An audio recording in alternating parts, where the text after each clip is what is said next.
Espíritos das sombras, espíritos obsessores, seres do mal que no plano espiritual interferem na vida das pessoas, incluindo a sua. Quer saber mais como isso funciona? Então fica comigo, porque esse conteúdo é sobre influências espirituais negativas.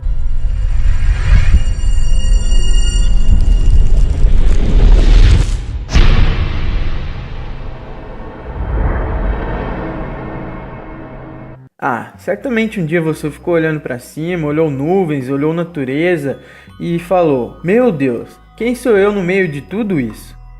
Se você nunca fez isso, você tem algum problema. Se você em nenhum momento questionou quem é você, de onde você vem, o que você está fazendo aqui, se a vida é tudo isso mesmo, em algum momento você vai fazer, e quando a gente faz isso, a gente precisa entender, buscar conhecimento sobre nós, sobre as leis naturais, sobre quem somos no contexto maior do Criador e, obviamente, que toda resposta que a gente encontra é assim pequena da grande verdade. O fato é que essa grande verdade ela se transforma à medida que a sua verdade diária se transforma. O que eu quero dizer é que sua consciência muda. Se você ler o mesmo livro 2 vezes, ele não é a mesma coisa porque você é outra pessoa. E a espiritualidade ajuda você a entender a sua família, seus filhos, o seu trabalho, quem é você, tristezas, as alegrias. Ajuda você a ter satisfação pela vida. Ajuda você a ser quem você nasceu para ser. E espiritualidade é um estado de consciência. Quando você busca desenvolver seu estado de consciência, a primeira coisa que você começa a questionar é a vida. Se tudo que você está vendo é isso mesmo, e você quer estudar, aprender, se expandir, e a gente faz isso, esse estudo, buscando grandes estruturas universais, que falam da vida, da espiritualidade, de Deus, mas a gente nunca segue uma ou outra religião. Não sou de nenhuma religião, antes que você pergunte. Mas uma das coisas que eu estudo há muito tempo, que vivencio há muito tempo, por um motivo que eu não sei qual exatamente, eu tenho a tal da mediunidade, ou seja, a interação extrafísica com energias e espiritualidade. Então, a primeira coisa que eu quero te dizer é o seguinte: nós somos um corpo físico e dentro desse corpo físico tem um espírito. Você está encaixado um no outro. Quando você morre, o corpo espiritual desencarna do corpo físico e o corpo físico padece, então ele decompõe. Por isso a Bíblia diz: jamais se nasce 2 vezes. Está certo, só que quando a Bíblia quer dizer jamais se nasce 2 vezes, a expressão é um pouco diferente. Ela está falando desse corpo material, não ressurge na própria carne. Mas esse corpo espiritual nunca morre, e num processo de existência cíclica, samsara, como se diz no Oriente, você pode reencarnar de novo em outro corpo, começar a vida de novo, depois você desencarna, o espírito vai, o corpo padece, e é a mesma coisa ciclicamente. Qual o objetivo disso? Segundo Allan Kardec, o espírito precisa de experiência para evoluir. No Oriente a gente tem isso, em várias religiões mundiais a gente tem a visão da reencarnação. A nossa vida é quando a gente nasce, o corpo é o novo, mas o espírito é o velho. Então, a infância é o recomeço e quando a gente morre ou alguém morre, o corpo morreu, mas o espírito continua. Então, é o retorno para a pátria espiritual. Mas aí, o que a gente tem que entender é o seguinte: semelhante atrai semelhante.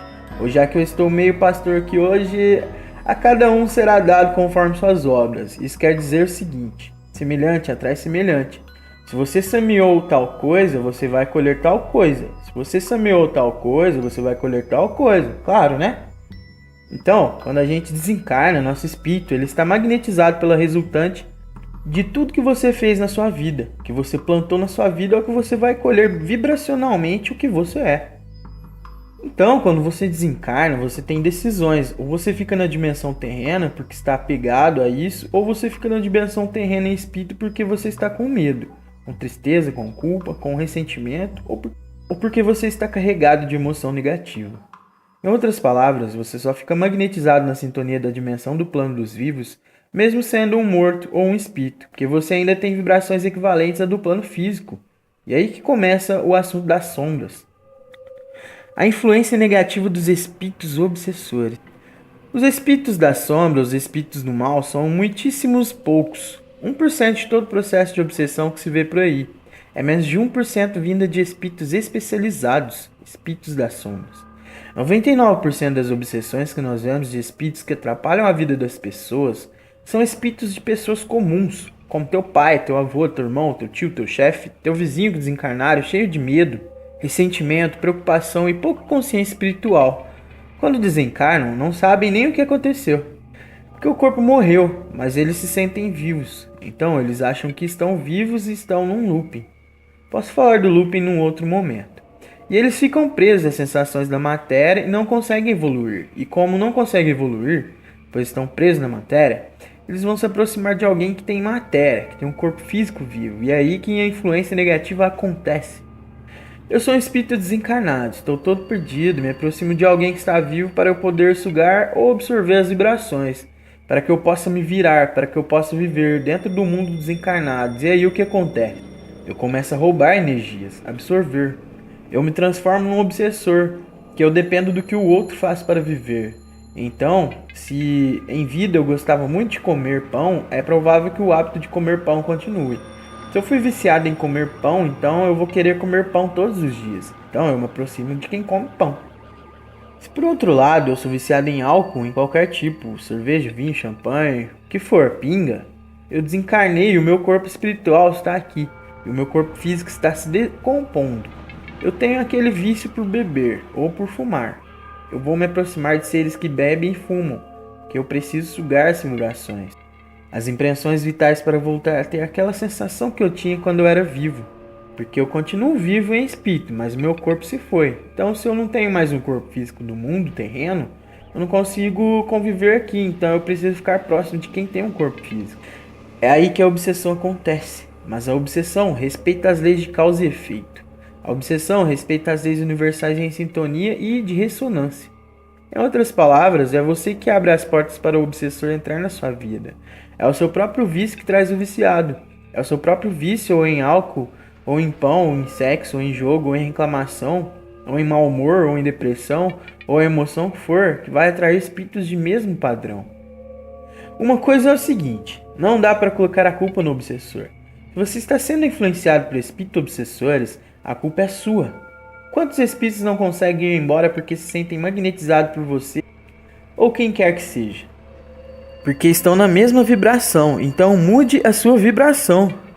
Muda as suas atitudes, inclui mais gratidão, inclui mais amor, inclui mais altruísmo. Para de ficar olhando para o seu próprio umbigo, começa a fazer alguma coisa por você. Sai daquela rotina louca de ir para casa, assistir televisão, fazer o que tem que fazer, voltar a trabalhar, não fazer nada nem por você, nem pelo outro. Começa a arejar a sua mente com conteúdo mais espiritual, com propósito de vida, pensando quem você é, para onde você vai e o que você está fazendo aqui.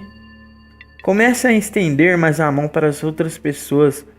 Para de reclamar da vida, sai do comodismo, sai da vida de fazer tudo igual, tudo certinho, tudo direitinho e não ajudar Deus na obra maior, os espíritos obsessores vão embora de você. Porque o obsessor quase sempre, só está aqui na Terra porque está preso a emoções mundanas.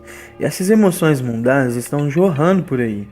Se você em vida sai dessas emoções mundanas porque decide por uma vida diferente, esses espíritos obsessores não vão querer ficar com você, porque você está em outra vibração. Esse é o ponto. Esse é o segredo. É isso.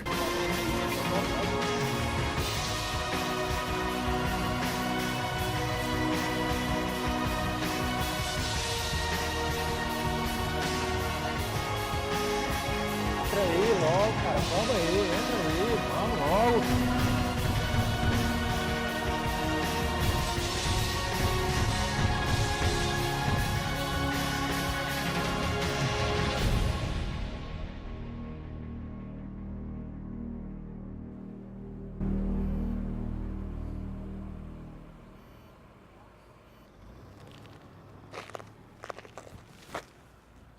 Fernanda?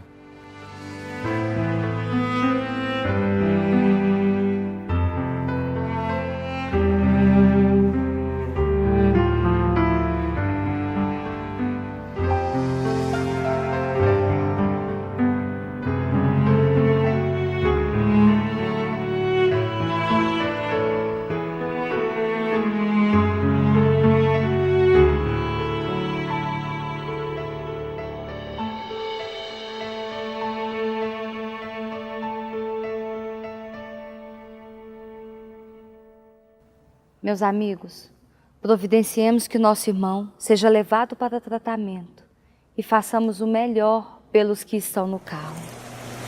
Ai, esse idiota desse Paulo.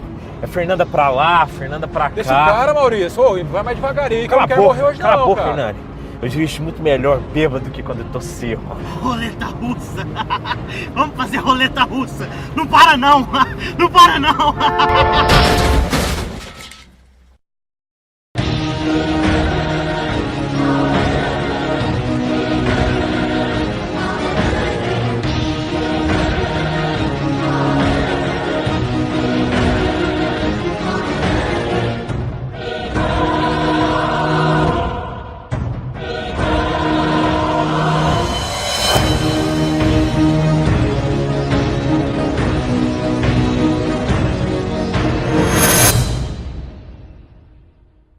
Meu Deus, que tragédia! Helena, ele tá morto. O desligamento já começou, Tiago. Mas nesse caso, apenas equipes especializadas têm condições de ajudar com maior eficácia.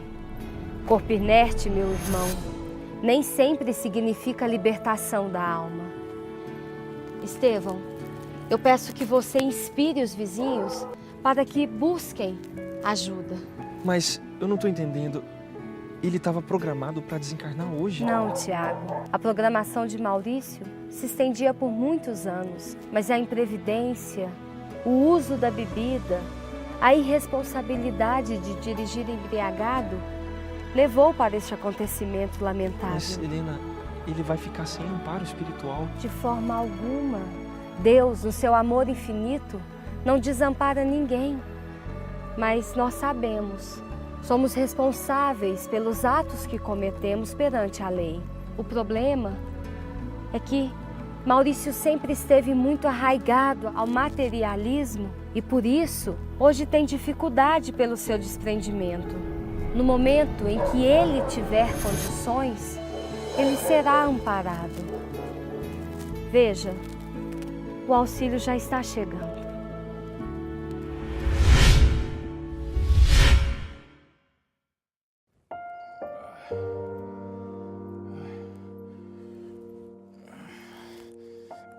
Ai. Maurício. Maurício. Maurício! Maurício! Maurício!